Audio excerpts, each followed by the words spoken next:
ધ્રુવરાજસિંહ પર હુમલાના કેસમાં તાલાલા પોલીસની સુરેન્દ્રનગરમાં તપાસ તેજ। દુધઈ ગામમાં દેવાયત ખબરની શોધખોળ શરૂ કરાઈ। ફાર્મ હાઉસ પર ભોજન લઈ અન્ય જગ્યાએ કારમાં દેવાયત ખબર જતો સીસીટીવીમાં કેદ થયો। તાલાલા પોલીસે મૂડી પોલીસ સાથે દુધઈ ગામમાં તપાસ આરંભી। ખબરના ફાર્મ હાઉસ અને ગામમાં તપાસનો ધમધમાટ શરૂ કર્યો છે। પોલીસે નજીકના મિત્રોની પણ પૂછપરછ શરૂ કરી છે। 60 કલાક પછી પણ દેવાયત ખબર પોલીસ પકડથી દૂર છે। અલગ અલગ 7 ટીમો બનાવી શોધખોળ યથાવત છે। દેવાયત ખબરની ફોર્ચ્યુનર અને ક્રેટા કાર બિનવારસી મળી આવી છે। પોલીસને બકુલા ધણેજ ગામેથી બિનવારસી કાર મળી આવી હતી।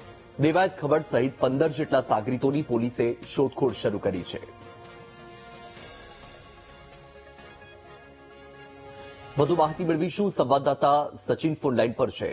સચિન, ગીર સોમનાથમાં જે મોરેમોરો થયો ત્યારબાદ હવે તપાસ તેજ થઈ છે, પૂછપરછ પણ ચાલી રહી છે। આ મુદ્દે શું અપડેટ?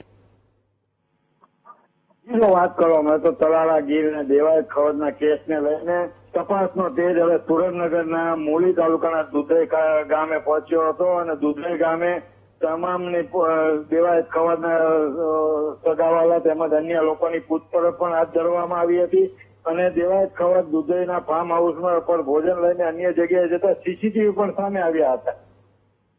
બિલકુલ સચિન, માહિતી બદલ આભાર।